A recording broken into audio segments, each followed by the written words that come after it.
చిన్న ప్రార్థన చేసుకుందాం. మహోన్నతుడైన దేవ మహాగణుడ, మీ ఘనమైన పాదములకు నమస్కారములు, స్తోత్రములు తండ్రి. ఎక్కడిద్దరు ముగ్గురు నా నామమును కూడి ఉంటారో అక్కడ నేను వారి మధ్య ఉంటానని సెలవిచ్చిన నీవు, మీ నామమును కూడి ఉన్న మా మధ్య ఉన్న దేవ, మీకే స్తుతులు స్తోత్రములు తండ్రి. నేను ఈరోజు ప్రభు ఇంతవరకు పాటలు, ఆ క్రమాలు, ఆరాధనలు మీరు తోడైన దేవ, మీకే స్తుతులు. కొద్ది నిమిషాలు మీ యొక్క వాక్యాన్ని వివరించుకొని చుండగా ప్రతి వారికి కావలసిన వాక్య వర్తమానం అందించి నా జ్ఞానమును వెలిగించి మీ ఆత్మ సహాయం అనుగ్రహించి ఇంకా రావలసిన బిడ్డలైన వారిని సకాలంలో మీరు తోడుకుని రండి. ఈరోజు వాక్యం ద్వారా మీరే మా అందరితో మాట్లాడమని వాక్యమైన మంచి బోధకుడు అయ్యున్న యేసుక్రీస్తు వారి పరిశుద్ధ నామమున మిక్కిలి వినయంతో వేడుకొనుచున్నాము తండ్రి, ఆమేన్. అందరికీ మరణాతండి. ప్రభు యొక్క మహాకృపను బట్టి మరొక ఆదివారం ప్రభు సన్నిధిలో ఏకీభవించడానికి దేవుడు మనకి ఎంతగానో కృప చూపించిన వారై ఉన్నారు. సరే అండి, ఒక వాక్యాన్ని చదువుకుందాం. సమూయేలు 2వ గ్రంథము ఒకసారి చూడండి. సమూయేలు 2వ గ్రంథము 17వ అధ్యాయము. సమూయేలు 2వ గ్రంథము 17వ అధ్యాయము 27వ వచనం నుండి చూడండి. దావీదు మహానయీమునకు వచ్చినప్పుడు అమ్మోనీయుల రబ్బా పట్టణపు వాడైన నాహాషు కుమారుడగు షోబీయును, లోదేబారు ఊరివాడగు అమ్మీయేలు కుమారుడైన మాకీరును, రోగేలీము ఊరివాడును, గిలాదీయుడునైన బర్జిల్లాయియు అరణ్యమందు జనులు అలసిన వారే ఆకలిగొని దప్పిగొని ఉందురని తలంచి పరుపులు, పాత్రలు, కొండలు, గోధుమలు, యవలు పిండి, వేచిన గోధుమలు, కాయధాన్యములు, చిక్కుడుకాయలు, పేలాలు, తేనె, వెన్న, గొర్రెలు, జున్ను ముద్దలు దావీదును అతని యొద్దనున్న జనులను భోజనము చేయుటకే తీసుకుని వచ్చిరి. ఆమేన్. మరొకసారి మీ అందరికీ మరణాతండి. ఇక్కడ చదువుకున్న వాక్య భాగంలో సమూయేలు 2వ గ్రంథము 17వ అధ్యాయము 27వ వచనం నుండి 29వ వచనం వరకు మీరు చూస్తే ఇక్కడ ముగ్గురు వ్యక్తులు మనకు కనపడుతున్నారు. ఆ ముగ్గురు వ్యక్తులు ఎవరంటే, మొట్టమొదటి వ్యక్తి పేరు ఏంటంటే షోబి, రెండో వ్యక్తి పేరు ఏంటంటే మాకీరు, మూడో వ్యక్తి పేరు ఏంటంటే బర్జిల్లాయి. ఈ ముగ్గురు వ్యక్తులు కూడా మనకు కనపడుతున్నారు. ఎవరు చెప్పండి? షోబి, అలాగునే మాకీరు, తర్వాత బర్జిల్లాయి అనే ముగ్గురు వ్యక్తులు మనందరం కూడా బైబిల్లో చూడగలుగుతూ ఉన్నాం. సరే, వీళ్ళు ముగ్గురు చేసిన పని ఏంటి అని ఈరోజు బైబిల్లో నుండి మనందరం కూడా ఆలోచన చేసినట్లయితే 28వ వచనంలో మనకు కనపడుతుందండి. అరణ్యమందు జనులు అలసిన వారై ఆకలిగొని దప్పిగొని ఉందిరని తలంచి. ఇక్కడ మీరు అందరూ చూడాలి, దావీదు గారిని తన యొక్క కుమారుడు అబ్షాలోము తరుముతున్న సమయంలో దావీదు గారు అబ్షాలోము నుండి తప్పించుకుంటూ ఒక ప్రదేశము నుండి మరొక ప్రదేశానికి వెళుతున్న సమయంలో ఇప్పుడు దావీదు గారు ఎక్కడికి వచ్చాడంటండి? మహానయీము అనే ఒక పట్టణానికి వచ్చాడు. ఆ పట్టణం అంటండి ప్రాకారము కలిగిన పట్టణం అంట. ఈ పట్టణానికి దావీదు గారు వచ్చారు. దావీదు గారితో పాటు దావీదు గారి యొక్క సహకారులు కూడా అతన్ని వెంబడిస్తూ వచ్చారండి. ఎందుకంటే కొన్ని వందల మంది దావీదు గారిని వెంబడిస్తూ దావీదు గారికి ఎప్పుడూ సహకారులుగా ఉంటూ ఆయన ఎటు వెళ్తే అటువైపే వీరు కూడా దావీదు గారి వైపే కొన్ని వందల మంది వెళ్తున్నట్టుగా కూడా మనం చూడగలుగుతూ ఉన్నాం. సరే, దావీదు గారు ఇప్పుడు ఎక్కడికి వచ్చాడండి? అబ్షాలోము నుండి తప్పించుకోవడానికి మహానయీము అనే ఒక పట్టణానికి వచ్చాడు. దావీదు గారితో పాటు అనేక వందల మంది ప్రజలు కూడా దావీదు గారికి తోడుగా సహకారులుగా ఉన్నట్లుగా కూడా మనం చూడగలుగుతున్నాం. ఇలాంటి సమయంలో ఇప్పుడు ఈ మహానయీము అనే పట్టణానికి వచ్చే సమయంలో వీరు ఎలా ఉన్నారంటే అలసిపోయి ఉన్నారండి. ఎందుకంటే 17వ అధ్యాయము 1వ వచనం చూడండి. 17వ అధ్యాయం 1వ వచనం, దావీదు అలసట నుండి బలహీనముగా ఉన్నాడు. సరే, మీరు గమనించండి, ఇప్పుడు దావీదు గారు ఎలా ఉన్నారంట? అలసిపోయి ఉన్నాడండి. అలసిపోయినప్పుడు ఎవరైనా ఏమవుతారు చెప్పండి? బలహీనులు అయిపోతూ ఉంటారు. బాగా ఎండ కాస్తుందండి, ఎండలో పనిచేస్తే మనకు కూడా ఏమొస్తుంది చెప్పండి? అలసట వస్తుంది. అలసట రాగానే మనం ఏం కోరుకుంటాం? త్రాగడానికి ఏదైనా ఒక నీరు, లేకపోతే తినడానికి ఏదైనా ఒక ఆహారం ఉంటే బాగున్ను, సేద తీరడానికి ఏదైనా చిన్న ప్రదేశం ఉంటే బాగున్ను అని ఎవరైనా కూడా కోరుకుంటారు. సరే, దావీదు గారు మహానయీం అనే పట్టణానికి వచ్చినప్పుడు అతనితో పాటు అనేక మంది ప్రజలు, దావీదు గారి యొక్క సహకారులు అనేక మంది వచ్చినప్పుడు ఎంతో అలసిపోయి ఉంటారు కదా, వీరికి మనం ఏదైనా సిద్ధపాటు చేద్దాం, వీరికి చక్కటి ఆతిథ్యాన్ని కల్పిద్దాము, అలాగే వీరు తినడానికి ఆహారాన్ని సిద్ధపరుద్దాము, వీరి విశ్రాంతి తీసుకోవడానికి కూడా చక్కటి ప్రదేశాన్ని కల్పిద్దాము అని చెప్పి దావీదు గారి యొక్క సహకారులకి అంటండి 3 వ్యక్తులు చక్కటి ఆతిథ్యం ఇచ్చినట్టుగా మనందరము కూడా చూడగలుగుతున్నాం. సరే, ఇక్కడ మీరు అందరూ కూడా చూస్తే సమూయేలు 2వ గ్రంథము 17వ అధ్యాయము 28వ వచనం నుండి చూడండి. అరణ్యమందు జనులు అలసిన వారే ఆకలిగొని దప్పిగొని యుందురని తలంచి, వీరు తలంచారంట. ఏం తలంచారండి? ఆ ప్రజలు ఆకలిగొని ఉంటారు, అలసిపోయి ఉంటారు, దప్పిగొని ఉంటారు అని వీళ్ళ 3 కూడా తలంచారు. ఎవరు 3 షోబి, అలాగునే మాకీరు, 3వ వ్యక్తి పేరు ఏంటంటే బర్జిల్లాయి. ఈ 3 వ్యక్తులు కూడా తలంచి వీరికి అలసిపోయి ఉన్నారు కదా, కొంత విశ్రాంతి కొరకు ప్రదేశం ఇద్దాం, ఆహారాన్ని సిద్ధపరుద్దాము అని తలంచి అంటండి. వీరేం సిద్ధపరిచారంట చూడండి, అక్కడే ఉంటుంది. పరుపులు, అంటే వారు విశ్రాంతి తీసుకోవడానికేమో పరుపులు సిద్ధపరిచారండి, అంటే వారు విశ్రాంతి తీసుకోవడానికి పరుపులు. తర్వాత అండి పాత్రలు సిద్ధపరిచారంట, కుండలు సిద్ధపరిచారంటండి. త్రాగడానికి నీరంతా దేంట్లో వేసేవారు? కుండల్లో వేసేవారు. తినడానికి, ఆహారం తినడానికి పాత్రలు సిద్ధపరిచారు, కుండలు. ఇప్పుడంటే కూలింగ్ వాటర్ కావాలంటే మనం ఎక్కడ పెట్టుకుంటున్నాం? బాటిల్లో వేసేసి ఫ్రిడ్జ్లో పెట్టేసుకుంటున్నాం. కానీ ఒకప్పుడు ఎక్కడ వేసుకునేవారు చెప్పండి? కుండలో నీరు వేసుకుని చక్కగా ఇసుకల మీద కుండను పెట్టేవారు. ఆ నీరు ఎలా ఉండేది? చల్లగా. లేకపోతే రాగి బిందెల్లో కూడా వేసుకునేవారు. ఇప్పుడు అలా ఏమి లేదు. మన కూలింగ్ కావాలంటే ఏం చేస్తున్నాం చెప్పండి? మామూలు ప్లాస్టిక్ బాటిల్తో ఫ్రిడ్జ్లో పెట్టేసుకుంటాం. సరే, వారు త్రాగడానికి నీటిని ఉంచడానికి ఏం సిద్ధపరిచారంట? కుండలు సిద్ధపరిచారంట. తర్వాత చూడండి, గోధుమలు కూడా సిద్ధపరిచారంట. వారు తినడానికి గోధుమలు సిద్ధపరిచారు. తర్వాత యవలు పిండి సిద్ధపరిచారంటండి. కాబట్టి చూడండి, యవలు పిండి అంటే అది కూడా ఒక గోధుమ లాంటిదే అన్నమాట అండి, గోధుమ లాంటిదే. కాబట్టి దానితో కూడా రొట్టెలు చేసుకుని తినొచ్చు అది. తర్వాత మీరు చూస్తే వేచిన గోధుమలు, అంటే వేపిన గోధుమలు కూడా సిద్ధపరిచారు తినడానికి. తర్వాత కాయధాన్యములు సిద్ధపరిచారండి. కాయధాన్యములు అంటే మినుములు, పెసలు ఇలాంటివి అన్నమాట అండి.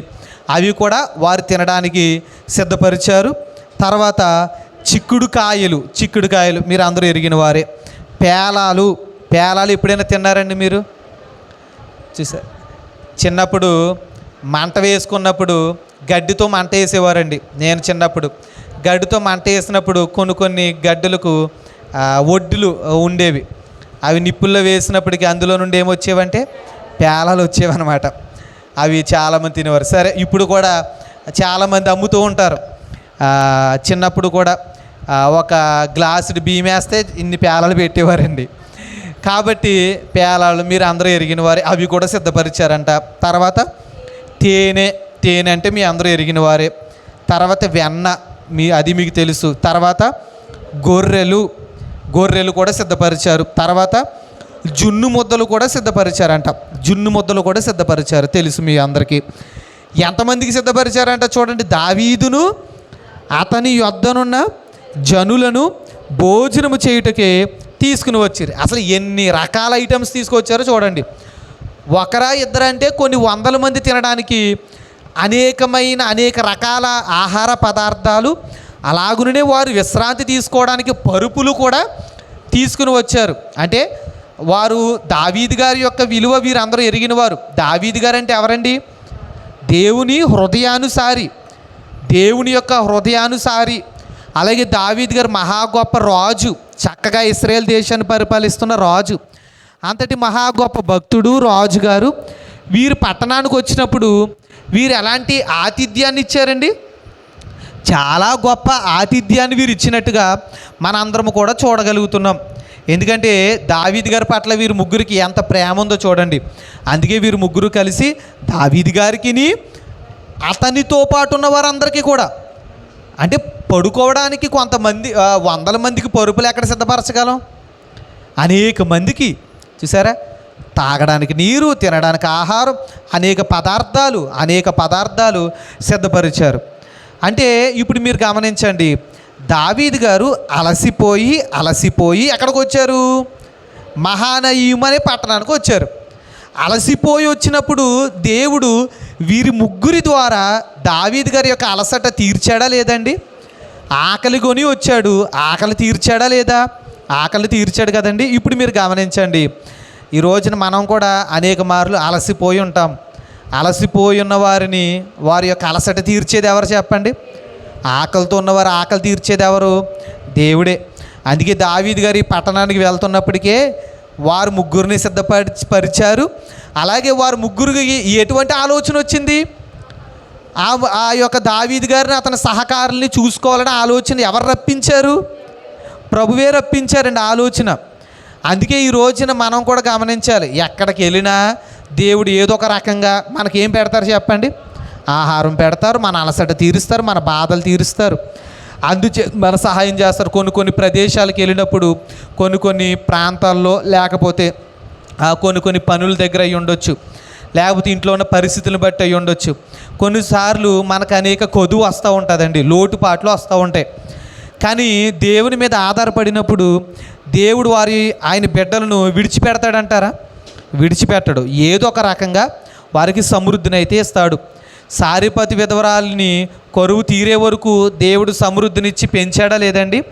బుడ్డిలో ఉన్న నూనె తక్కువ కాలేదు, తొట్టిలో ఉన్న పిండి కూడా తక్కువ కాకుండా దేవుడు ఎలా పెంచాడో మీరు అందరూ ఎరిగిన వారే. సరే, మీరందరూ కూడా గమనించండి, ఆకలితో అలసిపోయి వచ్చిన దావీదు గారి యొక్క ఆకలి ఎవరు తీర్చారు చెప్పండి? ముగ్గురు వ్యక్తులు. ఎవరండి? షోబి, మాకీరు, తర్వాత బర్జిల్లాయి అనే ముగ్గురు వ్యక్తులు దావీదు గారికి తృప్తినిచ్చారనమాట. తృప్తి పొందే విధంగా దావీదు గారికి ఆహారం పెట్టి పంపించారు. సరే, ఇప్పుడు వాక్యం వింటున్న వారలారా మీరు అందరూ గమనించండి, ఈరోజు మన యొద్దకు కూడా ఎవరు వచ్చారు? త్రియేక దేవుడు వచ్చారు. ప్రభు వచ్చారు కదా. మరి మన యొద్దకు ఎక్కడ ఇద్దరు ముగ్గురు నా నామమున కూడి ఉంటారో అక్కడ నేను వారి మధ్య ఉంటానని సెలవు ఇచ్చారు కదా. ఈరోజు ప్రభు మన మధ్యకు వచ్చారు కదండి. మరి మన మధ్యకు వచ్చిన ప్రభువు యొక్క ఆకలిని మనం తీర్చగలుగుతున్నామా? వీరైతే ఎన్ని రకాల ఆహార పదార్థాలు సిద్ధపరిచారు? అనేక రకాల ఆహార పదార్థాలు వీరైతే సిద్ధపరిచారు వారు ముగ్గురు. ఈరోజు వారు ముగ్గురి స్థానంలో మనముండి మన దేవాలయానికి వచ్చిన ప్రభు యొక్క ఆకలిని మనం తీర్చగలుగుతున్నామా?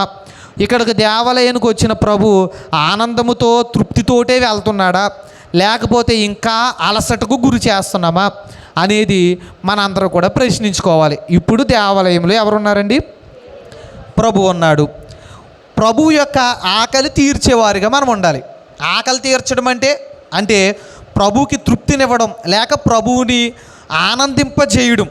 ఇంకా చెప్పాలంటే వారు ముగ్గురు దావీదు గారిని, అతని సహకారులందరికీ కూడా ఎంతో గొప్ప సంతోషాన్ని ఇచ్చాడు, ఆనందింపజేసినట్టుగా మనందరం కూడా చూడగలుగుతున్నాం కదా. ఈరోజు ప్రభువుని కూడా మనం ఏం చేయగలగాలి? ఆనందింపజేయగలగాలి. మరి ప్రభువుకి ఆహారం పెట్టాలంటే ఏం తీసుకురావాలి చెప్పండి? గొర్రెలను తీసుకురావాలా, లేకపోతే చికెన్ తీసుకురావాలా, మటన్ తీసుకురావాలా, ఫిష్ తీసుకురావాలా చెప్పండి? ఫ్రాన్స్ తీసుకురావాలా? ప్రభు ఆకలి తీర్చడానికి ఏం తీసుకురావాలండి? ఉదాహరణకి ప్రభు ఫోటో ముందుకు అన్ని రకాల ఐటమ్స్తో ఒక భోజన ప్లేట్ తెచ్చి ప్రభు ఫోటో ముందు పెట్టామనుకోండి, ఆయన తింటారా? అది ప్రభువుని ఆనందింపజేస్తుందా? ఆనందింపజేయదు. మరి ఎలాగా? ప్రభువుని ఆనందింపజేయడం ఎలాగంటే, అసలు దేవాలయానికి వస్తేనే ప్రభువుని ఆనందింపజేసిన వారు.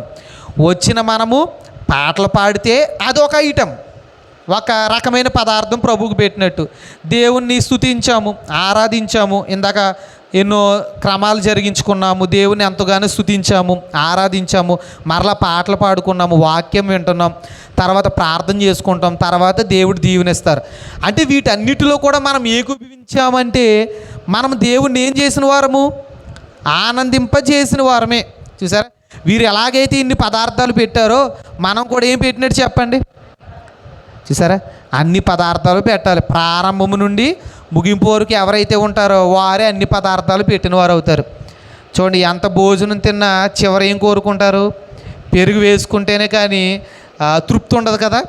ఇప్పుడు మీరు చెప్పండి, ప్రభువుకి మరి తృప్తి ఉండాలంటే మనం ఏం చేయగలగాలి? చూసారా, మొదటి నుండి ఏకీభవించాలి. ఉదాహరణకి మీరు ఒక ఫంక్షన్కి వెళ్ళారండి. ఫంక్షన్కి వెళ్ళినప్పుడు సుమారు ఒక 10 రకాల ఐటమ్స్ ఉన్నాయి. 10 రకాల ఐటమ్స్ అందరికి వేశారు. చివరికి మీ దాకా వచ్చినప్పుడు ఒక ఐటమ్ అయిపోయింది, 9 రకాలే వేశారు. ఇప్పుడు మీకు ఏమనిపిస్తుంది? ఆ ఒకదాని ఈ 9 మీద ఆశ ఉండదు, కానీ దేని మీద ఉంటుంది? ఆ వేయలేని ఒక్కదాని మీదే మనకు ఆశ ఉంటుంది. అది కూడా వేసేస్తే అప్పుడు మనకేముంటుంది చెప్పండి? అప్పుడు తృప్తి ఉంటుంది అన్నమాట. చూసారా, ఈరోజు ప్రభువుని మనందరము కూడా ఆనందింపజేయాలి కదా. ఆనందింపజేయాలంటే మరి మనం దేవుడి సన్నిధికి ఎప్పుడు రావాలంటారు? చూసారా, అంటే లేకపోతే కొంచెం కొంచెమే మీరు పెట్టినట్టు, కొంచెం కొంచెం పెట్టదారా. మనకైతే ప్రభు సమృద్ధిగా ఇస్తున్నారు, అది మనందరం ఎరిగిన వారమే. సమృద్ధిగా ఇస్తున్నాడు ప్రభు. అయితే మరి మనం ప్రభుకి కొంచెం కొంచెంగా పెడుతున్నామా, సమృద్ధిగానే ఇస్తున్నామా? చూసారు, కొంచెం ఆనందాన్ని ఇస్తున్నామా, సమృద్ధి అయిన ఆనందాన్ని ప్రభువుకి ఇస్తున్నామా అనేది కూడా మనల్ని మనం ప్రశ్నించుకునే వారిగా ఉండాలి. సరే, ఇప్పుడు వీరు ముగ్గురు కలిపి దావీదు గారి అలాగనే అతని యొక్క అనుచరుల యొక్క ఆకలి తీర్చి ఆనందింపజేసిన వారిగా కనపడుతున్నారు. ఈరోజు వారు ముగ్గురు కోసం క్లుప్తంగా కొన్ని విషయాలు మనము చెప్పుకొని ముగించేసుకుందాం. అందులో ముగ్గురు వ్యక్తుల పేర్లు ఇక్కడ మనకు కనపడుతున్నాయి. 27వ వచనంలో కనపడుతున్నాయి.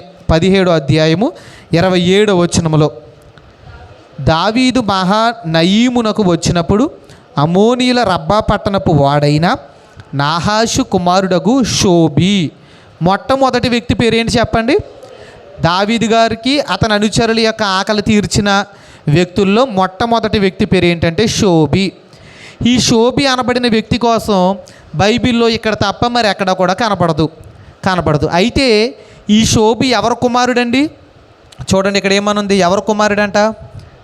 నాహాషు కుమారుడంట. షోబి ఎవరి కుమారుడండి? నాహాషు కుమారుడు అని ఇక్కడ వాక్యంలో మన అందరం కూడా చూడగలుగుతున్నాం. సరే, ఇంకొక మాట మీరు చూడండి, సమూయేలు 2వ గ్రంథము 10వ అధ్యాయము 1వ వచనం కూడా చూడండి. నాహాష్ అనే పేరు గుర్తుపెట్టుకోండి. సమూయేలు 2వ గ్రంథము 10వ అధ్యాయము 1వ వచనం. పిమ్మట అమ్మోను రాజు మృతి నొందగా అతని కుమారుడగు హానును అతని రాజ్యము నేలుచుండెను.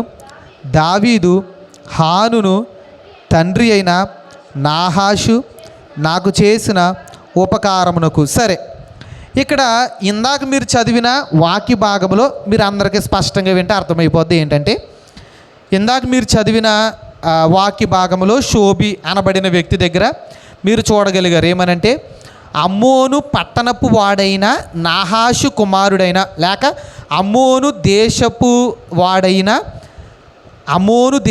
వాడైన నాహాషు యొక్క కుమారుడే షోబి. అందరికి అర్థమైంది కదండి? అమ్మోను దేశపు వాడైన నాహాషు యొక్క కుమారుడే షోబి. ఇక్కడ చదివిన వాక్య భాగంలో ఏమనుందంటే, అమ్మోను రాజైన నాహాషు యొక్క కుమారుడు పేరు ఇక్కడ ఇంకోటి కనపడుతుంది. ఏంటంటే హాను. ఏముంది చెప్పండి? హాను. డైరెక్ట్గా హాను షోబి అన్న తమ్ముళ్ళు అని ఎక్కడ కూడా మనకు కనబడలేదు బైబిల్లో. కానీ కొన్ని పుస్తకాల్లో నేను చూసినప్పుడు ఒక చోట నేను చూశాను, షోబి అలాగనే హాను అనబడిన ఇద్దరు వ్యక్తులు కూడా సహోదరులు అని ఒక చోట రాయబడి ఉంది. వీరిద్దరూ కూడానండి ఎవరి కుమారులు అంటే నాహాషు యొక్క కుమారులు. ఇప్పుడు షోబి అలాగనే హాను వీరిద్దరూ కూడా ఎవరి కుమారులండి? నాహాషు యొక్క కుమారులు అన్నమాట. సరే, వీరిద్దరి యొక్క స్థితి ఎలాగుంది అనేది మీరు అందరూ ఆలోచన చేస్తే, షోబి దావీదు గారికి ఉపకారం చేశాడా, అపకారం చేశాడా? చెప్పండి. షోబి దావీదు గారికి ఉపకారం చేశాడు. హాను ఏం చేశాడో కూడా చూద్దాం. హాను కూడా ఏం చేశాడో చూద్దాం. చూడండి, నాహాషు చనిపోయిన తర్వాత అంట 10వ అధ్యాయం 2వ వచనంలో చూడండి, దావీదు హానును తండ్రి అయిన నాహాషు నాకు చేసిన ఉపకారమునకు నేను హానునకు ప్రత్యుపకారము చేతుననుకొని అతని తండ్రి నిమిత్తము అతను నోదార్చుటకే తన సేవకుల చేత సమాచారము పంపించెను. దావీదు సేవకులు అమ్మోనీయుల దేశములోనికి రాగా అమ్మోనీయుల గనులు తమ రాజగు హానునుతో ఇలాగూ మనవి చేసిరి, నీ తండ్రిని సన్మానించుటకే దావీదుని యొద్దకు ఓదార్చు వారిని పంపినని నీవు అనుకొనుచున్నావా?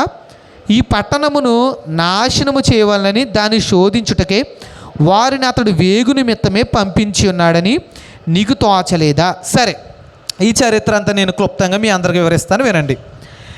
దావీదు గారు నాహాషు చనిపోయిన తర్వాత అతని కుమారుడు రాజు అయ్యాడు.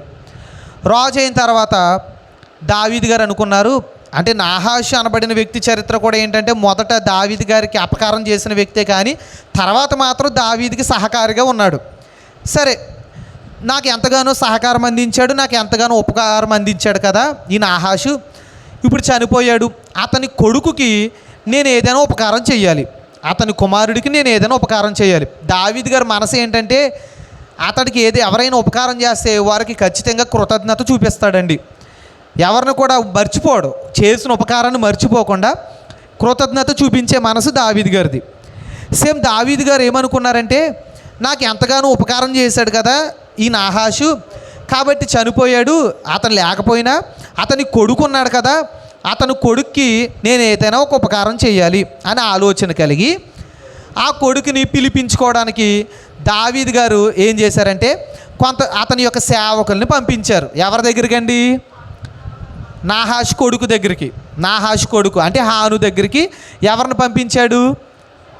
దావీదు గారు తన సేవకుల్ని పంపించాడు. తీరా పంపించి దావీదు గారి సేవకులు వచ్చి అంటారు, అయ్యా మీ నాన్నగారంటే దావీదు గారికి చాలా ఇష్టం, దావీదు గారికి ఎంతో సహకారం అందించారు మీ నాన్నగారు, అందుచేత మీ నాన్నగారు చనిపోయారు కదా, దావీదు గారు ఎంతో బాధపడ్డారు, అయితే ఎంతో సహకారం అందించినందుకు అతని కుమారుడైన మీకు సన్మానించాలనుకుంటున్నారు, ఏదైనా ఒక ఉపకారం చేయాలనుకుంటున్నారు, రెండయ్యా దయచేసి అని చెప్పినప్పుడు సేవకులు వచ్చి చెప్పి వెళ్ళిపోయిన తర్వాత ఇప్పుడు హాను అనుకున్నాడంట, అంటే నాహాషు కొడుకు అనుకున్నాడంట, సరే దావీదు గారు పిలుస్తున్నారు కదా వెళ్దాంలే అనుకున్నాడంట. ఈలోపు ఈ హాను పక్కన కొంతమంది ఇతని సైన్యం ఉన్నారు కదా, ఇతనేమో అమ్మోను దేశానికి రాజు, ఇతడి సైన్యం ఉన్నారు కదా, ఇతని యొక్క అనుచరులు ఉన్నారు కదా, ఇతని యొక్క సేవకులు ఉన్నారు కదా, వీరు వచ్చి అంటారు, దావీదు మీ తండ్రి చేసిన ఉపకారం కోసం, మీ తండ్రి అతడికి చేసిన ఉపకారాన్ని బట్టి నీకు ఏదైనా ఉపకారం చేయాలని అతడు అనుకుంటున్నాడు, పిలుస్తున్నాడు కదా, అది నువ్వు నమ్మొద్దు, ఎందుకంటే అతడు నీకు సన్మానించడానికి నిన్ను పిలవట్లేదు, నువ్వు వెళ్ళిన తర్వాత నీ రాజ్యాన్ని కూడా ఆక్రమించేసుకోవాలి, నీ రాజ్యాన్ని కూడా పాడు చేసేయాలి, నాశనం చేసేయాలి అనే ఉద్దేశంతో దావీదు గారు నిన్ను పిలుస్తున్నారు అని ఎవరికి చెప్పారు? హాను యొక్క అనుచరులు హానుకు చెప్పారు. ఇప్పుడు హాను వెళ్ళాడా వెళ్ళలేదండి? వెళ్ళలేదు. ఎవరి మాట విని ఆగిపోయాడు? తన అనుచరుల మాట విని ఆగిపోయాడు. వాస్తవానికి మీరు చెప్పండి, దావీదు గారు మేలు చేస్తాక రమ్మన్నాడా లేదా కీడు చేయడానికి రమ్మన్నాడా? చెప్పండి. అసలు ఎందుకు పిలిచాడు? మేలు చేయడానికే దావీదు గారు పిలిచాడు. కానీ హాను పక్కనున్న అనుచరులు ఏమంటున్నారంటే, అతడు మేలు చేస్తాక రమ్మంటున్నాడని నువ్వు అనుకుంటున్నావేమో, అతడు ఏమి మేలు చేయడు, నీకు కీడే చేస్తాడని చెప్పగా ఇతడు ఆగిపోయాడు. చూసారా? ఇప్పుడు మీరు చెప్పండి, దేవుడు మిమ్మల్ని ఎందుకు పిలుచుకుంటున్నారు? మేలు చేయడానికి పిలుస్తున్నాడా, కీడు చేయడానికి పిలుస్తున్నాడా? మేలు చేయడానికే పిలుస్తున్నాడు, కీడు చేయడానికి కాదు. అందుకే వాక్యములు ఏముంది? ప్రయాసపడి భారం మోసుకొనుచున్న సమస్త జనులారా నా యొద్దకు రండి, నేను మీకు విశ్రాంతిని కలగజేస్తానని ప్రభు సెలవిచ్చారు కదా. ఎప్పుడు కూడా దేవుడు ఎవరిని కీడు చేయడానికి పిలవలేదండి, మేలు చేయడానికే పిలుస్తున్నాడు. ఇలాగను పిలుస్తున్నప్పటికీ కూడా వెళ్ళాలని మనం అనుకున్నప్పటికీ అపవాది వచ్చి ఏం చెప్తాడు? నువ్వు వెళ్తే నీకు ఏదో కార్యం జరిగిపోద్ది అనుకుంటున్నావా? నీకు ఏ కార్యము జరగదు. ఏదో పాస్టర్ గారు అలా రమ్మంటారు అంతే. పాస్టర్ గారికి ఏం కావాలి? కానుకలు కావాలి. అందుకే ఆయన ఏం చేస్తాడు? మిమ్మల్ని రమ్మంటారు, అందులో ఏమని చెప్పండి, ఎందుకు వెళ్ళడం అని అంటూ ఉంటారు. ఇప్పుడు మీరు గమనించండి, వెళ్ళడానికి అడ్డు తగిలారు, వెళ్ళకుండా ఉండిపోయినా సరిపోదును. కానీ వారి మాట విని ఇతడు చేసిన పని ఏంటంటే దావీదు గారి యొక్క సేవకులందరినీ కూడా అవమానపరిచాడు. వారి యొక్క వస్త్రాలు పీకించేసి వారిని అందరి ముందు కూడా కూర్చోబెట్టి చాలా అవమానపరిచాడండి. చూసారు, అక్కడ చదివితే మనకు కనపడుతుంది 10వ అధ్యాయం 4వ వచనంలో, అంతటా హానును దావీదు పంపించిన సేవకులను పట్టుకుని సగము గడ్డము గొరిగించి వారు తొడుక్కున్న బట్టలను నడిమికి పెరల మట్టుకు కత్తిరించి వారిని వెళ్ళగొట్టెను. ఈ సంగతి దావీదునకు వినబడినప్పుడు ఆ మనుషులు బహు సిగ్గునొందిరని వారిని ఎదుర్కొనుటకే మనుషులు పంపించి మీ గడ్డములు పెరుగు వరకు ఎరుకో పట్టణమందు ఆగి అటు తర్వాత రండని వారితో చెప్పుడనెను. సరే, ఇప్పుడు మీరు గమనించండి, ఇతడు వెళ్ళకపోయి ఆగిపోయినా సరిపోదును. కానీ ఏం చేశాడు? దావీదు గారి యొక్క సేవకులను ఏం చేశాడు చెప్పండి? అవమానపరిచాడు. ఎప్పుడైతే నా సేవకులను అవమానపరిచాడు, నేనేదో ఉపకారం చేద్దామని పిలిస్తే వీళ్ళు ఏం చేశారు? నా సేవకులను అవమానపరుస్తారా అని దావీదు గారికి కోపం వచ్చింది. దావీదు గారికి కోపం వస్తే, దావీదు గారి యుద్ధానికి వస్తే ఆ యుద్ధంలో ఖచ్చితంగా దావీదే విజయం సాధిస్తాడు అనే విషయం ఎరిగిన హాను భయపడి దావీదుకి అతని సైన్యానికి భయపడి ఆ హాను ఏం చేశాడంటే అనేక మంది ప్రజలను విదేశాల నుండి రప్పించుకుని అతడు ఏం చేశాడంటే అతడికి సెక్యూరిటీగా పెట్టుకున్నాడు, భద్రత కొరకు పెట్టుకున్నాడు. ఎంతమంది వచ్చినప్పటికీ కూడా దావీదు గారి విజయాన్ని మాత్రం ఎవరూ ఆపలేరు. దావీదు గారు దేవునికి నమ్మకమైన వ్యక్తి కాబట్టి ఎక్కడికి వెళ్ళినా దావీదు గారికి ఏమొస్తుంది? విజయమే వస్తుంది అని తెలుసు. ఈయనకి తెలిసినప్పటికీ కూడా ఏం చేశాడు?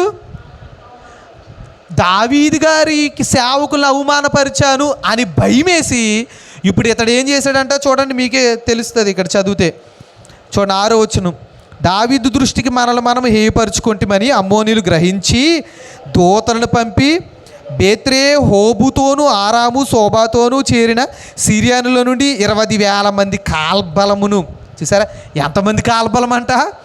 20. అంటే ఎన్ని వేల మంది వచ్చిన దావీదు గారి విజయాన్ని ఎవరో ఆపలేరండి. ఎంతమందిని భద్రతగా పెట్టుకున్నాడు చూడండి. ఆయన ఆపగలరా చెప్పండి? చివరికి ఏం చేశాడు? ఆ 20,000 మంది కాల్బలము కాపాడగలిగారా? కాపాడలేకపోయారు. చూసారా? కాబట్టి ఎంతమంది వచ్చినప్పటికీ కూడా విజయం ఎవరికి వచ్చిందంట? దావీదు గారికి విజయం వచ్చినట్టుగా మనందరం కూడా చూడగలుగుతున్నాం. సరే, ఈ రోజున వాక్యం వింటున్న వారలారా, ఈ రోజున ఈ నాహాషుకి ఎంతమంది కొడుకులు? 2 కొడుకులు. ఒకరెవరండి? హాను. రెండో వ్యక్తి ఎవరు? షోబి దావీదు గారికి సహకారం అందించాడు, భోజనం పెట్టాడు, ఆకలి తీర్చాడు, ఆనందింపజేశాడు. కానీ హాను ఏం చేశాడు? దావీదు గారికి అవమానమే మిగిల్చాడు, అవమానం తెచ్చిపెట్టాడు. అంటే తన అనుచరులకు అవమానం వచ్చిందంటే అది ఎవరికి అవమానం? దావీదు గారికి అవమానం తెచ్చిపెట్టాడు. చూసారా, ఈ రోజున ప్రభువేమో మన యొక్క అవమానాలను కొట్టివేయాలని మనల్ని పిలుచుకుంటుంటే మనం ఏం చేస్తున్నాం? ప్రభు నామానికి అవమానం తెచ్చే విధంగా మనం ప్రవర్తిస్తున్నాం. ఈ రోజున అనేక మంది మనకు లోకంలో కనపడుతున్నారండి. చూసారా, వారందరూ కూడా ఎవరి నామానికి అవమానం తెస్తున్నారు? పోనీ లోకస్తులు కాదు, క్రైస్తవుల్లోనే చాలామందిని బట్టి ఎవరి నామానికి అవమానం వస్తుంది? ప్రభు నామం అన్ని జనుల ఎదుట దూషింపబడుటకు గల కారణం ఎవరు చెప్పండి? ఎవరు? ఈనాటి అనేక మంది, చాలామంది కనబడుతున్నారు, ప్రభు నామానికి ఎంతగానో అవమానకరంగా జీవిస్తున్నారు. ఈరోజు ఎప్పుడు కూడా ప్రభువుకి అవమానం తెచ్చేవారిగా మనం ఉండొచ్చు అంటారా? ఉండకూడదండి. ప్రభువుకి ఏనాడు మనం అవమానం తీసుకురాకూడదు. మనల్ని బట్టి ప్రభువుకు మహిమ రాకపోయినా పర్వాలేదు, కానీ అవమానం రావచ్చు అంటారా? అవమానం రాకూడదు. ఎవరిలా ఉండాలి? నాహాషుకి 2 కొడుకులు. షోబి ఏమో ఆనందింపజేస్తే ఇతడేం చేశాడు? హాను అవమానపరిచాడు. ఈరోజు ప్రభువుని ఆనందింపజేసేవారిగా ఉండాలా, అవమానపరిచే విధంగా మనం ఉండాలా? చెప్పండి. ఆనందింపజేసేవారిగా ఉండాలి. చూసారా, కొన్ని కార్యాలు, కొన్ని చూడండి, క్రైస్తవులైన వారు చేసే కొన్ని పనులు కూడా ఎవరి నామానికి అవమానం వస్తుంది? చూసారా, ప్రభు నామానికి అవమానం వస్తుంది. అసలు ఎప్పుడు కూడా ప్రభు నామమునకు మనం ఏనాడు ఏం తీసుకురాకూడదు చెప్పండి? ఎట్టి పరిస్థితుల్లో కూడా అవమానం తీసుకురాకూడదు. అవమానం తీసుకురాకుండా మనం జీవించాలి. చూసారా, వాస్తవానికి ప్రభువుకి ఎవరిని బట్టి అవమానం వచ్చింది చెప్పండి? ఎవరిని బట్టి? మనల్ని బట్టి రాలేదా? మనల్ని అందరిని బట్టి ఏమొచ్చింది? అవమానం వచ్చినప్పుడు ప్రభు ఏం చేశాడు? అవమానం అంతటిని నిర్లక్ష్య పెట్టాడు. ఎవరి కోసమండి నిర్లక్ష్య పెడతా? మరలా వెళ్ళి ఏం చేస్తున్నాం? మన కోసమైన అవమానాన్ని నిర్లక్ష్య పెడితే, మన కోసం అవమాన పాలైపోతే, మరలా వెళ్ళి మరలా ఆయన అవమానపరుస్తుంటే ఎంత బాధ ఉంటుందో ఒకసారి ఆలోచన చేయండి. ప్రభువుకి మనల్ని బట్టి ప్రభు అవమాన పాలవుతుంటే ప్రభుకి ఎంత వేదన ఉంటుందో, ప్రభుకి ఎంత బాధ ఉంటుందో. చూసారా, ఈరోజు అవమానం తీసుకురాకూడదు. చూసారా, అందుకే ప్రభు అంటాడు, ప్రభువా నీ నామం నిమిత్తం స్వస్థతలు చేయలేదా? అద్భుతాలు చేయలేదా? ఆశ్చర్య కార్యాలు చేయలేదా? మీ నామము నిమిత్తమే గొప్ప గొప్ప కార్యాలు చేయలేదా అంటే ప్రభు ఇచ్చిన సమాధానం ఏంటి చెప్పండి? మీరెవరో నాకు తెలియదు. ఎందుకు తెలియదంటే వారిని బట్టి ప్రభువుకి ఏమొచ్చింది? అద్భుతాలే చేశారు, స్వస్థతలే చేశారు, అనేక వరములే కలిగి ఉన్నారు, ఆశ్చర్య కార్యాలే చేశారు. కానీ వారిని బట్టి ఏమొచ్చింది చెప్పండి? పేతురు మలుకు చెవుని నరికేసినప్పుడు ప్రభు అంటాడు, నేను పిలిస్తే 12 సేనా వ్యూహముల కంటే ఎక్కువైన దూతల సైన్యం ఎక్కడికి వచ్చేస్తుంది? చూసారా, ఎంత ప్రభువే ప్రార్థన చేస్తే ఆకాశం నుండి అగ్గి ఈజీగా కురుస్తుంది. కురిపించాడండి అంటారు, ప్రభు నేను అవమానపరుస్తున్నారు కదా, ఆకాశం నుండి అగ్గిని కురిపించి కాల్చేయమంటావని అడిగితే, నేను మనిషిని నశింపజేయడానికి రాలేదు. ఎందుకు వచ్చాను? దేనికి వచ్చానంటే రక్షించుకోవడానికి వచ్చాను. అద్భుతాలు చేయగలుగుతున్నారు కానీ ఏం కావాలి చెప్పండి? మీరెవరో నాకు తెలియదు, మీరెవరో నాకు తెలియదు అంటే వారు ఎలాంటి స్థితిలో ఉన్నారో అర్థం చేసుకోండి. అవి ఎంతగా ప్రభుకి అవమానం తీసుకొస్తున్నారో అర్థం చేసుకోండి. ప్రభుకి అవమానం తేకూడదు. అసలు మీరెవరో నాకు తెలియదంటే అసలు ఏమైపోతామండి మనం? ఒకసారి ప్రభు అక్కడికి వెళ్ళాక నీవెవరో నాకు తెలియదమ్మా అంటే అసలు ఏమైపోతాం? ఒకసారి మీరు ఆలోచించేయండి. అక్కడికి వచ్చినప్పుడు నన్ను ఎందుకు ప్రభు నీ చర్చికే వచ్చాను, అద్భుతాలు చేశాను, స్వస్థతలు చేశాను, ఆకాశం నుండి అగ్గి కురిపించేశాను కదయ్యా అంటే, ఏమో అయ్యా నాకు తెలియదు, నువ్వెవరిని పట్టుకుని చేసావో తెలియదు నాకు అద్భుతాలు. మీకు తెలుసా అండి, సాతాను ఎన్నో అద్భుతాలు చేస్తాడు. ఎందుకంటే ఐగుప్తు దేశంలో శకునగాండ్రులు చేయలేదా చెప్పండి? శకునగాండ్రులు చేయలేదా? నీళ్ళను రక్తంగా మార్చలేదా? వారు మార్చారు కదా. వారు చేస్తారు. ఎవరిని పట్టుకుని మనం అద్భుతాలు చేస్తున్నాం? ఎక్కడెక్కడో బోల్డ్ అద్భుతాలు జరుగుతాయి. సాతాను చేయలేని చాలా అద్భుతాలు చేస్తాడండి. సాతాను కూడా అనేక అద్భుతాలు చేస్తాడు. కానీ సాతాను ఎంత తెలివైనడు అంటే పైకి ఏం కప్పుకుంటాడు? గొర్రె చర్మం కప్పుకుంటాడు. లోపల ఏముంటుంది? ఏ స్వభావం? తోడేళ్ళ స్వభావం అంట. చూసారా, ఈరోజు ప్రభుకి అవమానం తెచ్చేవారిగా ఉండకూడదు. తర్వాత అందుకే శోభి వలె ప్రభుని ఆనందింపజేసేవారుగా ఉందాం. తర్వాత వ్యక్తి ఎవరు చెప్పండి? మాకీరు. తర్వాత ఎవరండి? మాకీరు. ఇతడు ఏం చేశాడు అంటే చూడండి, సమూయేలు 2వ గ్రంథము 9వ అధ్యాయం చూడండి. సమూయేలు 2వ గ్రంథము 9వ అధ్యాయము మొదటి వచనం నుండి చూడండి. మొదటి వచనం యోనాతానును బట్టి నేను ఉపకారము చూపుటకు సౌలు కుటుంబములో ఎవడైనా కలడాయని దావీదు అడిగెను. సౌలు కుటుంబమునకు సేవకుడగు సేబాయను ఒకడుండగా వారు అతనిని దావీదు నొద్దకు పిలవనంపిరి.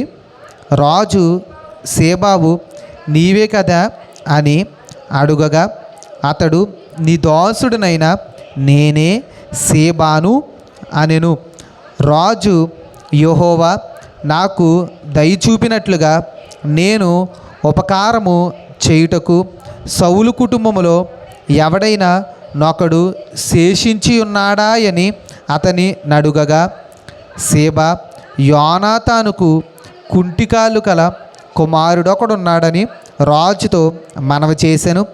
అతడెక్కడ ఉన్నాడని రాజు అడుగగా, సీబా చిత్తగించుము, అతడు లోదేబారులో అమ్మీయేలు కుమారుడగు మాకీరు ఎంటనున్నాడని రాజుతో నేను. సరే, మీరు అందరూ కూడా గమనించండి. ఇందాక కూడా మీకు చెప్పాను, దావీదు గారు చాలా చేసిన ఉపకారాన్ని మర్చిపోడు, ఎంతో కృతజ్ఞత చూపిస్తానని చెప్పాను కదా.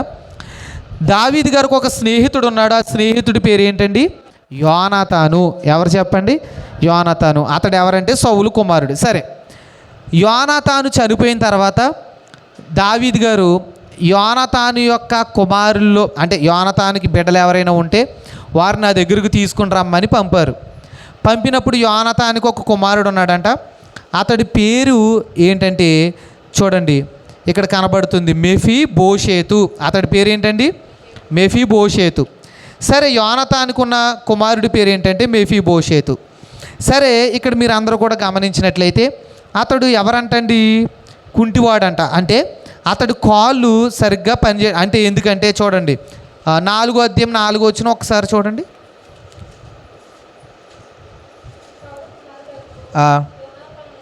యోనాతానునకు కుంటివాడకు కుమారుడు ఒకడు ఉండెను. యోనాతాను గురించి వర్తమానం వచ్చినప్పుడు వాడు 5 ఏండ్ల వాడు. వాని దాది వానిని ఎత్తుకొని పరుగు పరుగున పారిపోగా వాడు పడి కుంటివాడైను. వాని పేరు మెఫీబోషేతు. సరే, ఈ మెఫీబోషేతు చిన్నతనంలో 5 ఏండ్ల వయసులో ఉన్నప్పుడే అతని యొక్క కాళ్ళు కోల్పోయాడండి. పడిపోయి చిన్నతనంలో పడిపోవడాన్ని బట్టి అతడు కుంటివాడ అయిపోయాడంట. సరే, మీరు గమనించండి, ఇప్పుడు కుంటివాడ అయిపోయాడు. ఈ కుంటివాడ అయిపోయిన ఈ మెఫీబోషేతును దావీదు గారు అనుకుంటాడు, ఇంటికి పిలిపించి అతన్ని నేను పెంచుకోవాలి, అతని యొక్క ఆస్తి అంతా అతడికి ఇప్పించాలి, అతను నేను చూసుకోవాలి, అతడు నా స్నేహితుని యొక్క కుమారుడు కదా, నా స్నేహితుని యొక్క కుమారుడిని నేను చూసుకోవాలి అని ఆలోచన కలిగి అతడు ఎక్కడున్నాడు అని ఆరా తీయడం మొదలుపెట్టాడు. మొత్తం మీద దావీదు గారికి తెలిసింది ఏమనంటే, పలానా మెఫీబోషేతు మాకీరు ఇంటిలో ఉన్నాడు, మాకీరే అతన్ని పోషిస్తున్నాడు అన్న విషయం ఎవరికి తెలిసిందంటే దావీదు గారికి తెలిసింది. ఇప్పుడు మీరు గమనించండి, ఇందాక మీకు చెప్పాను, ఈరోజు 3 కోసం చెప్తానండి. ఒకరు షోబి, రెండో వ్యక్తి ఎవరండి? మాకీరు. ఇప్పుడు ఈ మాకీరు ఎవరిని పోషిస్తున్నాడు? యోనాతాను కుమారుని పోషిస్తున్నాడు. అతని కుంటివాడు అనమాట అండి. కాళ్ళు సరిలేని వ్యక్తిని ఎవరు పోషిస్తున్నారు చెప్పండి? మాకీరు తన ఇంటిలో స్థానం ఇచ్చి, ఒక చరిత్రలో ఒక చోట చదివాను, మెఫీబోషేతుకు వివాహం చేసింది కూడా ఎవరంటే ఇతడేనంటండి. సరే, మీరు గమనించండి, మాకీరు తన ఇంటిలో ఎవరికి స్థానం ఇచ్చాడు చెప్పండి? దావీదు గారి స్నేహితుని యొక్క కుమారుడికి, అంటే మెఫీబోషేతుకి స్థానం ఇచ్చాడు. అన్నీ బాగున్నాయి అనుకోండి, ఇంట్లో పెట్టుకుని పనులు చేయించుకోవచ్చు. అదే బాగోలేకపోతే వారికే మనం ఏం చేయాలి చెప్పండి? మరలా మనమే వారికి పని చేయాలి. మాకీరు ఎప్పుడు వదిలిపెట్టలేదు, తన ఇంటిలో స్థానం ఇచ్చి మెఫీబోషేతుని చాలా బాగా చూసుకున్నాడు. ఇప్పుడు వాక్యం వింటున్న వారలారా మీరు గమనించండి, మీరు మీ ఇంటిలో దేవునికి స్థానం ఇచ్చారా చెప్పండి? మీ ఇంట్లో మీరు దేవునికి స్థానం ఇచ్చారా? ఇప్పుడు మాకీరు ఇంటిలో మెఫీబోషేతు ఉంటే మెఫీబోషేతు మాకీరుకి భారం అవుతాడా? అవడా? భారమే. ఎందుకంటే అతడి కుంటివాడు కదా, అతడు నడవలేడు కదా. నడవలేని స్థితి కాబట్టి అతడికి ఏం కావలసిన ఎవరు తెచ్చిపెట్టాలి? ఆయనే తెచ్చిపెట్టాలి, ఆయనే చూసుకోవాలి. నడవలేని స్థితి, ఎక్కడికి వెళ్ళాలన్నా ఆయనే తీసుకుని వెళ్ళాలి. భారమే. కానీ భారంగా ఎప్పుడూ చేయలేదు, సంతోషంగానే చూసుకున్నాడు. ఇప్పుడు ప్రభువుకి మీ ఇంటిలో స్థానం ఇవ్వడము లేక సరే మీ ఇంటిలోనే స్థానం ఇవ్వడం భారమా కాదా చెప్పండి? ప్రభువుకి మీ ఇంటిలో స్థానం ఇవ్వడం భారమా కాదా? భారమే. అందుకే ఒక గూట్లోనే ఒక బైబిలు, ఒక ప్రభు ఫోటో పెట్టేస్తాం, పుస్తకాలన్నీ పెట్టేస్తాం, అక్కడ ప్రార్థన చేసుకుంటాం. ఎందుకు? ఒకవేళ ఆయనకే కానీ గృహంలో ఒక స్థలాన్ని లేకపోతే ఒక గదినేస్తే మనకు భారం అవుతుంది కదా. మనకేం తగ్గిపోతుంది? మనం నివసించడానికి ప్లేస్ తగ్గిపోతుంది. మాకి భారమైనా భారం అనుకోలేదు. అలాగునే మీ హృదయంలో మీరు స్థానం ఇస్తున్నారా? చెప్పండి, ప్రభువుకి స్థానం ఇస్తున్నారా?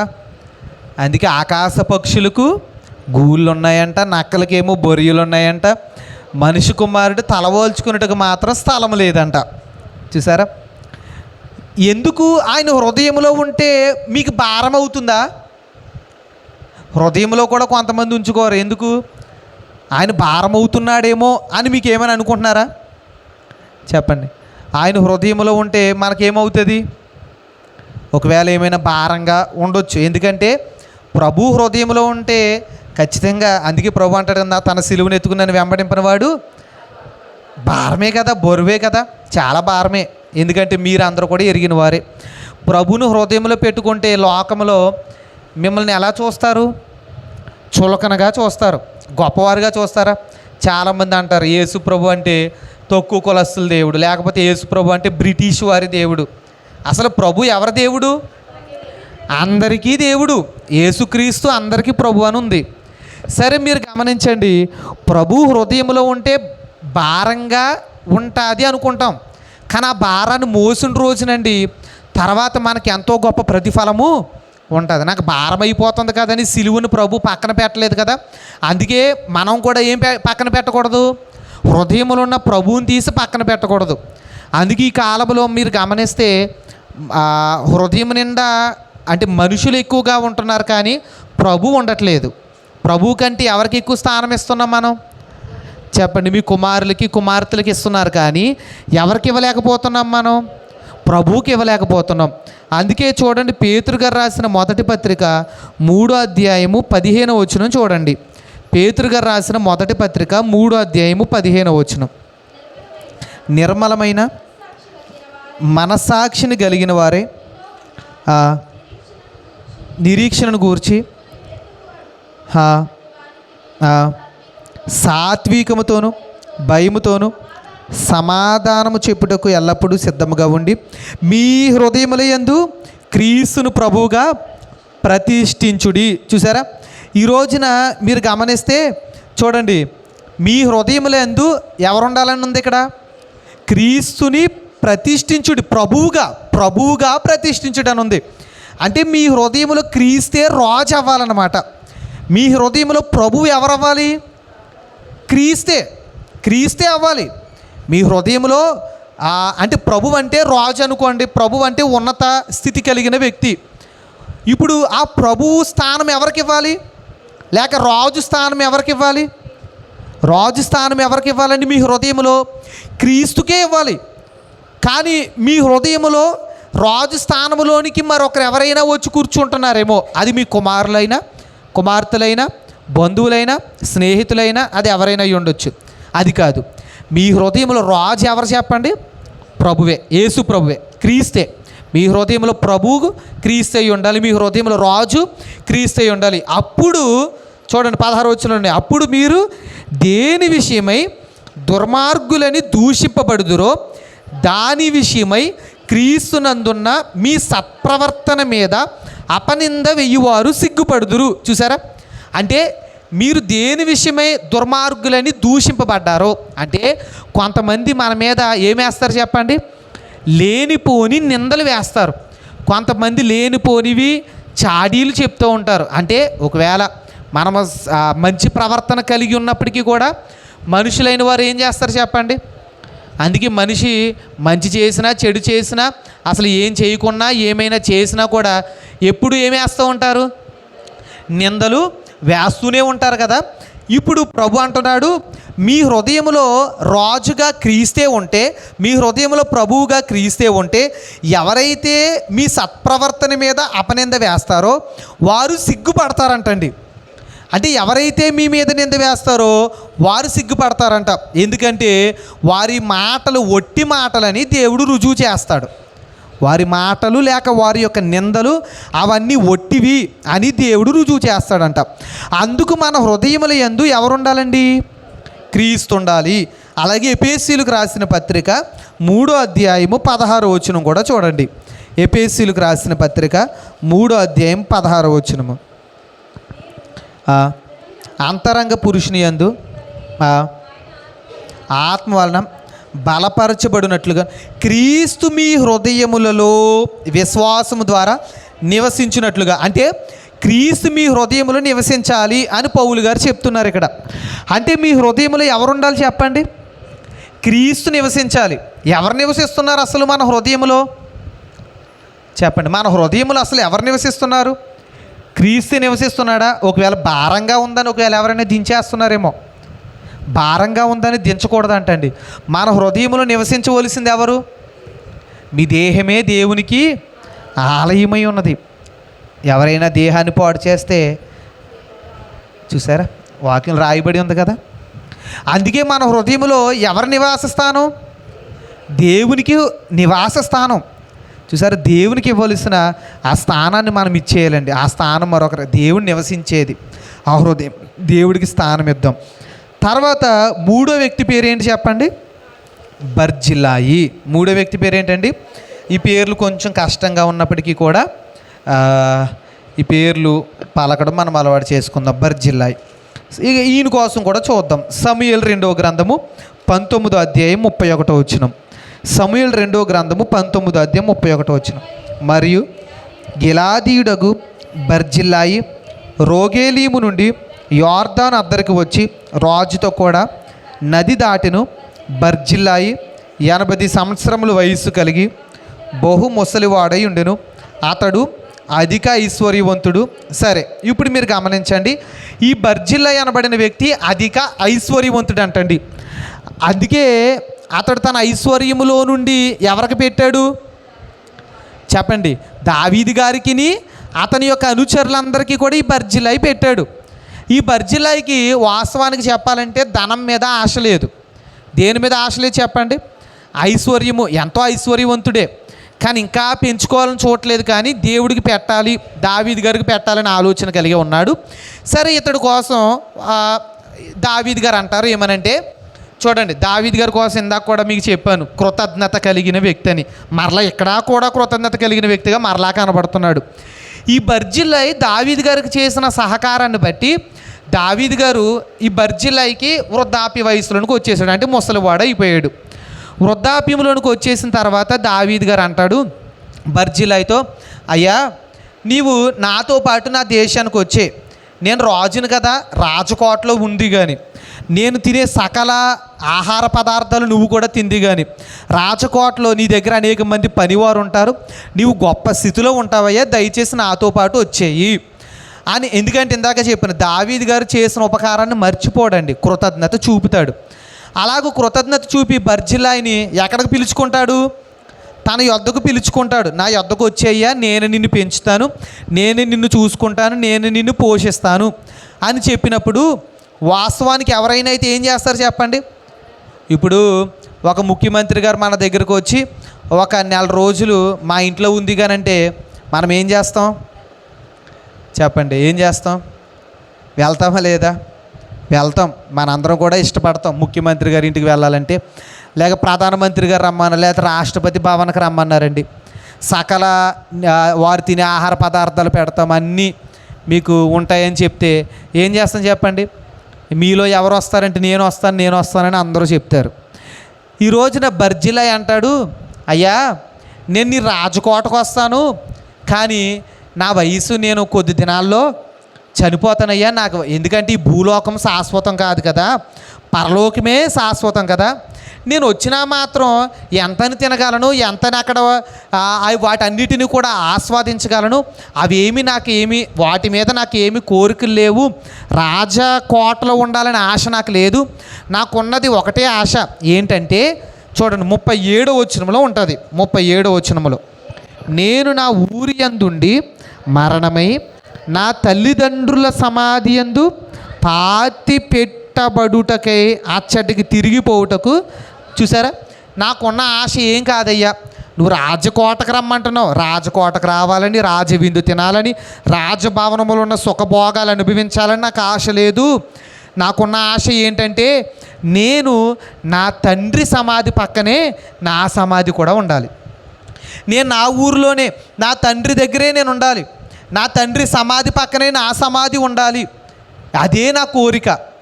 దయచేసి నేను రాలేనయ్యా ఏమనుకోవద్దు. వాస్తవానికి సమాధి అంటే దేనికి ద్వారం? మోక్షానికి ద్వారం.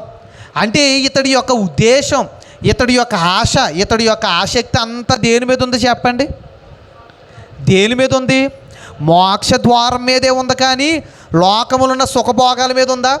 అందుకే ఇతడు అంటాడు, నేను ఎంతకాలం అనుభవించగలనయ్యా వాటన్నిటినీ, అవన్నీ నాకు ఎందుకు, అవి నాకు అసలైంది నేను సంపాదించుకుంటాను. నేను శాశ్వత కాలం ఉండే సుఖభోగాల్ని సంపాదించుకుంటాను, కానీ కొంతకాలం నువ్వు ఇచ్చేవి ఎందుకయ్యా, అవి ఎంతకాలం అనుభవించగలను, కొద్ది దినాల్లోనే ఎలాగా చచ్చిపోతాను. అదే అన్నాడు బర్జిలై. చూసారా, ఈ రోజున మీరు చెప్పండి, తాత్కాలిక ఆనందం, తాత్కాలిక ఐశ్వర్యం కావాలా, శాశ్వతం ఉండే ఐశ్వర్యం కావాలా? ఇతడైతే శాశ్వతం ఉండే ఐశ్వర్యం కోసం కోరుకుంటున్నాడు.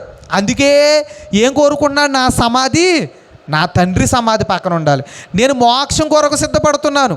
చూసారా, ఈ రోజున మీరందరూ కూడా గమనించండి, మీకేమని ఉంది? తాత్కాలిక ఐశ్వర్యమా, శాశ్వత ఐశ్వర్యం కావాలా? చూడండి, ముఖ్యమంత్రి గారు వచ్చి 4 రోజులు నా ఇంట్లో ఉండాలనాలా, శాశ్వత కాలం. చూసారా, ఇంకెప్పటికీ మా ఇంట్లో ఉండాలంటే ఇప్పుడు అది ఎంత బాగుంటుంది చెప్పండి? రెండిట్లో ఏది బాగుంది? 4 రోజులే అన్నారనుకోండి, ఇట్టే గడిచిపోతాయి 4 రోజులు. ముందే చూడండి, రోజులు గడిచే కొద్దీ మనకి ఏం మొదలవుద్ది? అప్పుడు వెళ్ళిపోతామని.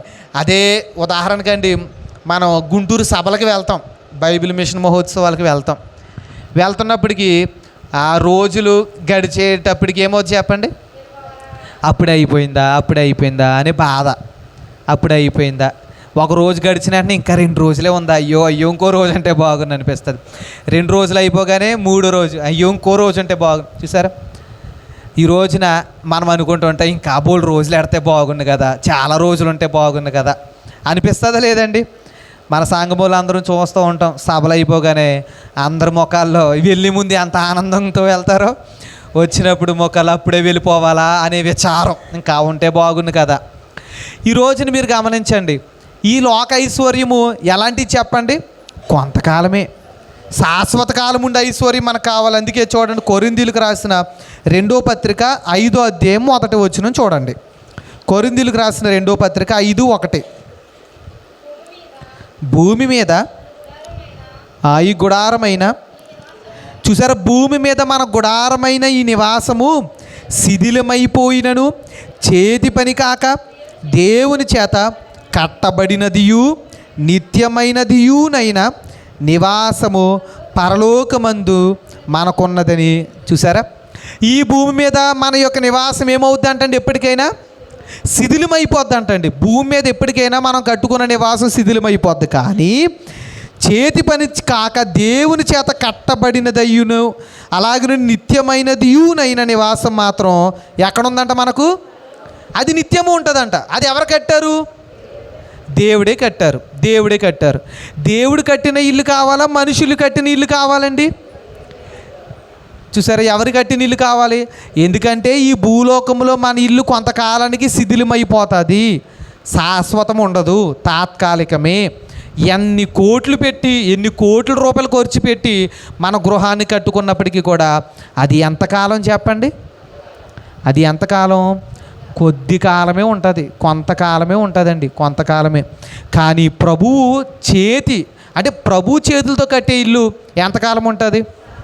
అందుకే ఈ భూలోకంలో మీరందరూ ఇల్లుల కోసం దేవుని వేడుకున్నారు. ప్రభువా నాకు గృహం దయచేయండి అని వేడుకోగా దేవుడు మనందరికీ ఏమి ఇస్తున్నాడు చెప్పండి? గృహాలు ఇస్తున్నాడు.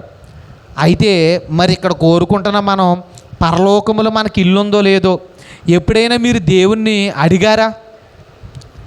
ప్రభువా పరలోకంలో కూడా నాకు ఇల్లు దయచేయండి అని ఎప్పుడైనా అడిగారా?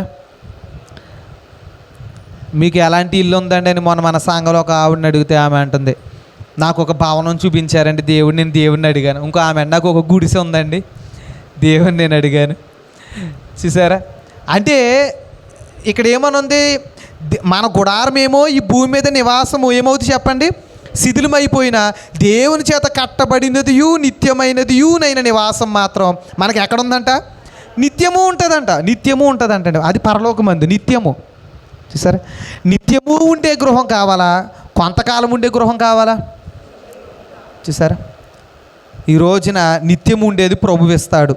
అలాగే చూడండి, ఫిలిప్పీలకు రాసిన పత్రిక 1వ అధ్యాయం 23వ వచనం. ఫిలిప్పీలకు రాసిన పత్రిక 1వ అధ్యాయం 23వ వచనం.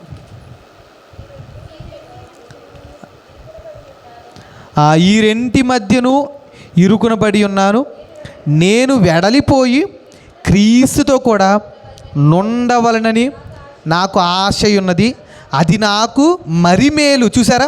ఇక్కడ ఏమంటున్నాడు పౌలు గారు అంటే, నేను క్రీస్తుతో కూడా ఉండాలని నాకు ఆశ ఉంది, అది నాకు మరింత మేలు కదా. చూసారా? అందుకే బర్జిలా ఏం కోరుకుంటున్నాడు, నాకు ఐశ్వర్యం వద్దు, ఘనత వద్దు, ఏమీ వద్దు, నా తండ్రి సమాధి పక్కన నేను పాతి పెట్టబడాలి. చూసారా? ఈరోజు పౌలు గారు అదే అంటున్నాడు. ఏమనంటే, నేను క్రీస్తుతో కూడా ఉండవాలని నాకు ఎంతో ఆశ, అది నాకు మరీ మేలు. ఈ రోజున మీరు చెప్పండి, ఏది మేలు? ఈ భూలోకములో ఉన్న గృహములో ఉండటం మేలంటారా, ప్రభువు ఇచ్చే గృహములో ఉండటం మేలా? చూసారా? ఈ భూలోక జీవితంలో ఎన్నో ఇబ్బందులు, చిక్కులు అన్నీ మీరు అందరూ ఎరిగిన వారే కదా, కష్టాలు నష్టాలు అన్నీ ఇవన్నీ. కానీ ప్రభువు ఇచ్చే ఆ నివాసములో, పరలోక రాజ్యములో ఈ బాధలు ఉండవు. అందుకే మన గురి ఎప్పుడూ కూడా దేని మీద ఉండాలి చెప్పండి, పరలోకము రాజ్యం మీదే మన గురి ఉండాలి. అలాగే చూడండి, కొలస్సీలకు రాసిన పత్రిక 2వ అధ్యాయం 20వ వచనం కూడా చూడండి. కొలస్సీలకు రాసిన పత్రిక 2వ అధ్యాయం 20వ వచనం. మీరు క్రీస్తుతో కూడా లోకము యొక్క మూలపాఠముల విషయమే మృతి పొందిన వారైతే లోకములో బ్రతుకుచున్నట్టుగా మనుషుల ఆజ్ఞలను పద్ధతులను అనుసరించి చేత పట్టుకొనవద్దు, రుచి చూడవద్దు, ముట్టవద్దు. చూసారా? ఈ రోజున మీరు క్రీస్తుతో కూడా లోకము యొక్క మూలపాఠముల విషయమై మీరు మృతి పొందిన వారైతే, అంటే లోకములో అనేక ఆచారాలు, లోకములు అనేకమైనవి ఉంటాయి కాబట్టి, అంటే సంఘం అంటే లోకము నుండి ప్రత్యేకం అవ్వాలి, లోకము నుండి వేరు అవ్వాలన్నమాట. అందుకే సంఘం ఎప్పుడు దేంతో కలవకూడదు, లోకంతో కలవకూడదు. అందుకే ఇక్కడ ఏమనుందంటే, మనుషుల యొక్క ఆజ్ఞలను పద్ధతులను అనుసరించి, ఈ ఆజ్ఞలను మనం పాటించాలి, దేవుడిచ్చిన ఆజ్ఞలు పాటించాలి, మనుషుల ఆజ్ఞలు కాదంట. చేత పట్టుకొనవద్దు, రుచి చూడవద్దు, ముట్టవద్దు. చూసారా? అందుకే వాటిని కాదంటే మనం చూడవలసింది, మనము ఎవరిని చూడాలి, ప్రభువునే చూడాలి. చూసారా? ఈ కాలంలో అనేక మంది మరణాలు. మొన్న ఒక చోట ఒక పాస్టర్ గారు చెప్తున్నారు, చాలా తక్కువ వయసు అంటండి, 6 సంవత్సరాలు ఎన్నో, చిన్న 10 సంవత్సరాలు అనుకోండి, 10 సంవత్సరాల కుమారుడికి గుండెపోటు వచ్చి చనిపోయాడు అంటండి. చూసారా? అలాగే మా చుట్టాల్లో ఒక ఆమె కూడా తక్కువ ఏజే ఉంటుందండి, 30 లోపే అలా ఉండొచ్చు. అయితే ఆమె కూడా ఉద్యోగం కోసం రాశారంటండి. తీరా ఉద్యోగం రిజల్ట్ వచ్చిన రోజు మరణించారు. ఇంత తీరా చూస్తే ఉద్యోగం వచ్చేసిందంట, కానీ గుండెపోటు వచ్చి చనిపోయారంట. అంటే ఇలాగున మరణాలు ఏమవుతున్నాయి చెప్పండి, ఎప్పుడు ఎలా వస్తుందో, ఏ పక్క నుండి వస్తుందో తెలియదు. అందుకే వాక్యంలో ఒక మాట ఉంటుంది, మొదట నా నీతిని రాజ్యాన్ని వెతకండి. కాబట్టి ఈ రోజున ఆ నీతిని రాజ్యాన్ని వెతికే వారిగా మన అందరం కూడా ఉండాలి. సరే, ఇప్పుడు మీరు అందరూ కూడా గమనించండి, ఈ షోబి, మాకీరు, బర్జిలై అనబడిన ఈ 3 వ్యక్తులు కూడా దావీదు గారిని ఆనందింపజేసిన వ్యక్తులుగా వీరు 3 కూడా కనబడుతున్నారు. కాబట్టి ఈరోజు వాక్యం వింటున్న మనం కూడా దేవుణ్ణి ఆనందింపజేసేవారిగా మనందరం కూడా ఉందాం. అతి భాగ్యము దేవుడు మనకు దయచేయును గాక. ఆమేన్. మహోన్నతుడ, మహాగణుడ, కొద్ది నిమిషాల వాక్యం ద్వారా మీరు మాతో మాట్లాడారు. అందును బట్టి మీకు స్తుతులు నాయన, స్తోత్రములు నాయన. ఈ షోబి, మాకీరు, బర్జిల ఎలాగునైతే నాయన దావీదు గారు అలాగే అతని అనుచరుల్ని ఆనందింపజేసిన వారు ఉన్నారు, అట్టి విధంగా ప్రభు మిమ్మల్ని ఆనందింపజేయగలిగిన గొప్ప స్థితిని మీరు మాకు అనుగ్రహించి నడిపించుకోమని యేసు నామమున అడుగుచున్నాము తండ్రి.